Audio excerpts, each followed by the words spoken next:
పెళ్లి చేసుకున్న అన్నలకు నేను చెప్తున్నా.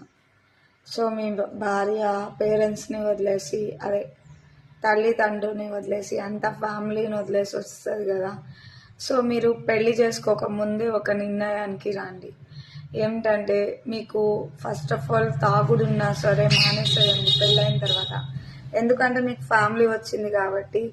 సో భార్యని మంచిగా చూసుకోండి. ఏ భార్య కూడా మిమ్మల్ని వదిలి ఒక్క క్షణం కూడా ఉండదన్నమాట. తాగుడు అలవాటు ఉంటే మానేసుకోండి పెళ్లి చేసుకునే ముందు. నెక్స్ట్ ఏంటంటే, ఏదైనా అలవాట్లు ఉంటే చిన్న చిన్న అలవాట్లు, అవి బాయ్స్కే తెలుసు. సో ఖచ్చితంగా వదిలేసుకోండి. భార్య మిమ్మల్ని నమ్మొస్తుంది కాబట్టి భార్యని మీ అమ్మ లెక్కనే చూసుకుంటే, సో భార్య కూడా మిమ్మల్ని అమ్మ లెక్కనే చూస్తుంది. సో నా మాటను గుర్తుపెట్టుకోండి. ఎలాంటి భార్య అయినా సరే మొగుడు మంచిగా చూస్తే మారిపోతుంది. ఓకేనా?